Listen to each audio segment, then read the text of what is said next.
Hey everybody, this is Professor Jason Snart. I'm your instructor for English 1102 in the second 8-week online session here that's just getting underway. I'm recording this on Thursday morning, which is the start of the second 8-week term. And so welcome to the course. You may have received my earlier kind of pre-course email just letting you know that it was open a couple of days or maybe a day before the official start date.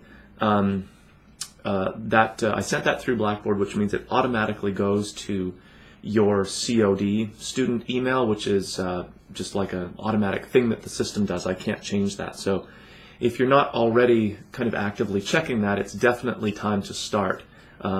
It's a good idea generally, but it's really important for our online course because just about every announcement that I send out will go through like the Blackboard system, which again goes automatically to that student email. So you would have seen that that early welcome and my welcome now is just getting us going. There's no assignment that I'm going to give you right here, but our course is underway, which means that the first thing that you'll encounter is the orientation material. So there's a link in our course menu that just says Orientation Read Me First. And it has basically nothing to do with the composition aspect of our composition class. It's all about getting you comfortable and situated in our course framework, and then maybe more generally in Blackboard if you've never really used it before, if it's kind of new to you. So as with this video announcement, as with my earlier email, and in that orientation, one of the things that I think is most important to set you up for success in a course like this is just feeling comfortable with kind of like how the course is laid out, where to find things, whether it's syllabus material like our textbook information, my contact information, obviously the units where the work that we'll actually be doing is, the due date, so when those units are due, all that stuff. So before you launch into like the composition work for a composition class, it's much more important from my perspective that you just have a sense of like how our course kind of from a global perspective is laid out and how it works. So that's why the first thing that I want you to do is work through that orientation material. And you'll notice that in addition to a much more specific orientation video where you'll see me, but also our course, which is, I actually tend to do those kinds of videos more often than just this like me talking to you kind of a thing. You'll see that we have a video that really walks you through like the components of our course and how it operates and that sort of thing. There's some general stuff about just being a successful online learner, and you know, the truth is, and you probably know this already, it's mostly time management, which being successful in school is kind of anyway. So it's not really specific to online, although maybe because you're not coming to class on a regular basis or you know, just having that kind of regularly blocked out scheduled time, you have to maybe take the extra step to make sure that you are blocking out some time to do the work. So time management is not really unique to the online environment, but maybe it's a little more acute that you have to be aware of. And you'll also notice that there's a brief orientation quiz. And it's really funny to me how many people miss this because they don't do the orientation, they just skip it entirely, which speaks to the other thing that you have to be aware of in the online environment, is especially with our course, because everything is laid out there right now. You could look at our final assignment right now, way down in Unit 9, I think is when it's assigned. You could look at it and start doing it right now, but that would be not very smart. It would be like asking to do the final exam in your history class before you've attended any classes or opened the textbook. I mean, you might sort of get lucky and get a couple things right, but the chances of being successful are, you know, pretty slim. So you would never really do that in a face-to-face course, try to skip ahead to the assessment part, whether it's an essay or a Scantron test or whatever, without actually working through the content. But again, because the online environment is a little bit different, than because our course is all laid out for you there, some people will try to skip ahead. So instead of like doing the orientation, they'll jump right into Unit 1. And I'll see that, you know, I don't track where you've clicked in the course, but if you don't do the orientation quiz, I'm just sort of assuming that you didn't even look at that stuff. The other thing that people will sometimes feel compelled to do because they think they're being more efficient. I get it, but it actually doesn't work. So if I click myself into any given unit here, there's going to be probably like a reading that we do, material for the course where there's a PowerPoint or a video or just text, something that I'm sort of teaching you. And then there'll usually be an assessment, like a discussion board assignment or the major essays that we write, whatever it happens to be. People, I think, will often, it seems to me, skip through the course content and just look for the thing that you have to do. And you think you're using your time effectively because you're getting to the work part faster, but again, that's like skipping all the classes and then just showing up for the test. You might get lucky and get sort of, some things right, but it's clearly not going to be effective for doing really well in the class and actually learning the things that we want to learn. So time management, that's kind of a no-brainer.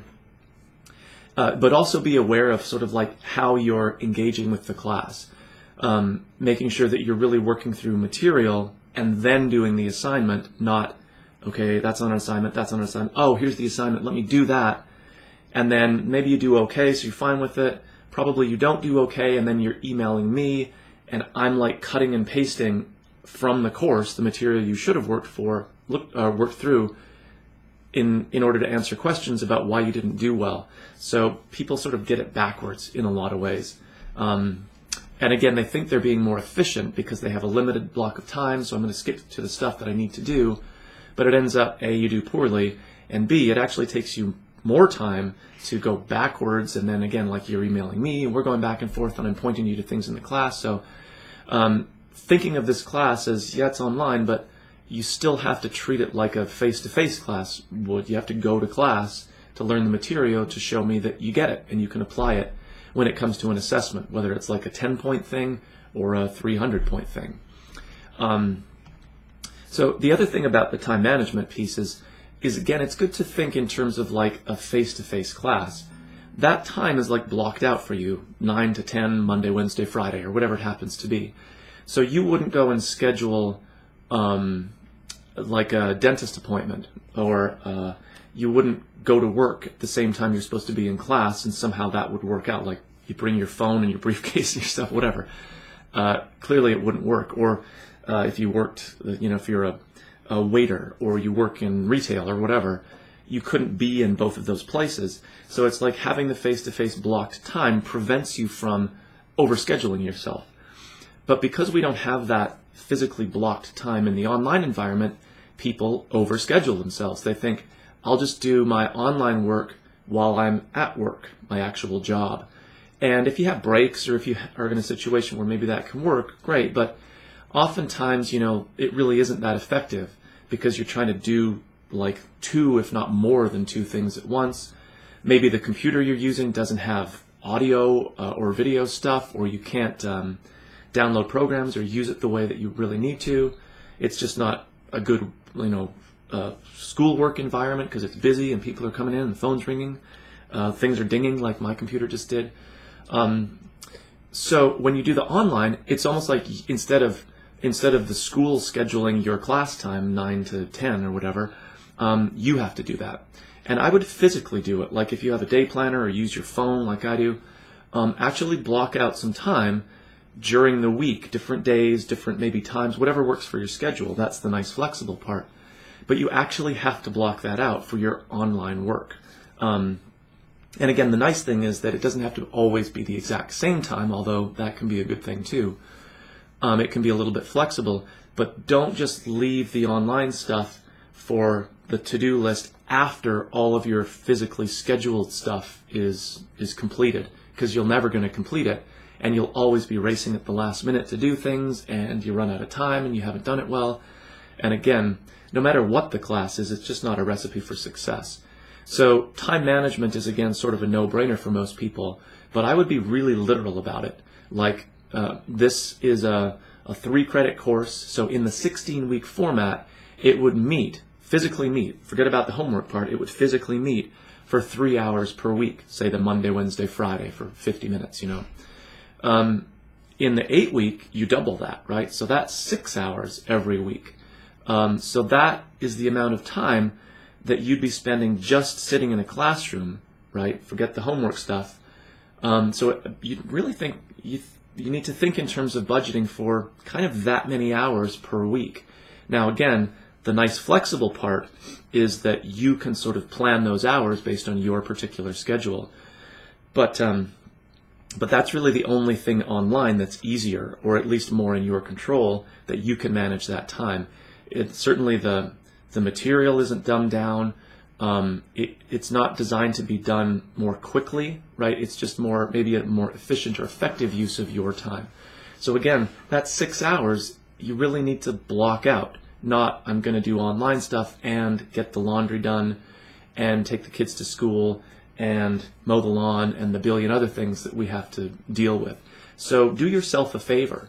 And sometimes it's not really always in our control. We have pressures from other people. If we're not like physically gone to school or gone to work or whatever the case might be, it's like, well, why can't you do this stuff? And can't you get dinner ready? And can't you, I don't know, again, mow the lawn? You sort of have to say to yourself and to others, maybe implicitly, like, no, I have to do this work just as if I had to go and park my car and sit in a classroom. Now, luckily, you don't have to park your car, and I may not be wearing pants right now, but I am, don't worry.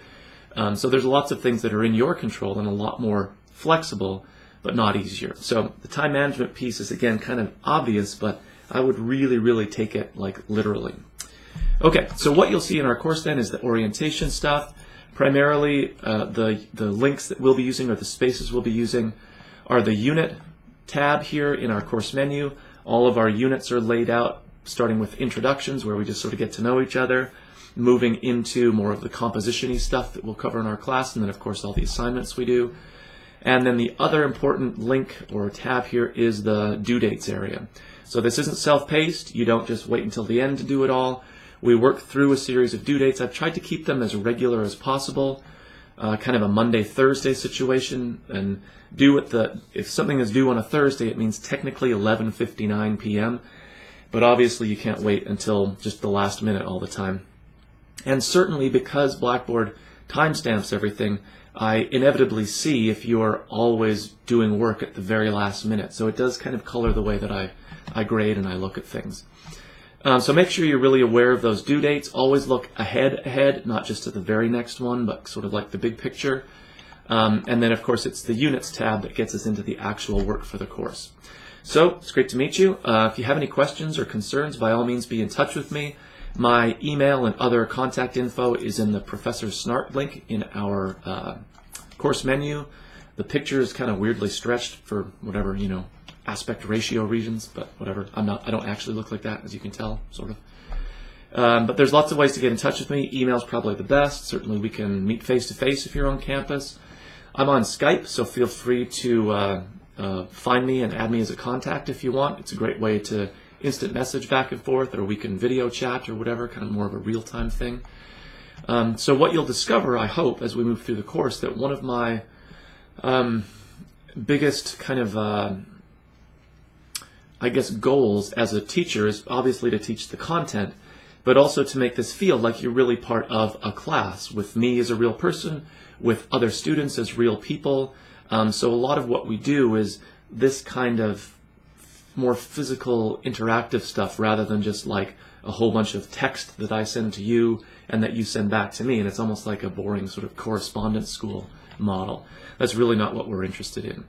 So I do lots of these videos, unscripted, obviously. If you need accommodation because you have whatever situation prevents you from seeing, hearing these, whatever it might be, by all means let me know. We can totally take care of that, but it helps to know. And of course, if you have other questions or concerns, be in touch with me. I look forward to meeting everybody. One of our first assignments is you introducing yourself, a little bit like this, and then getting into the actual content for our course. All right, take care.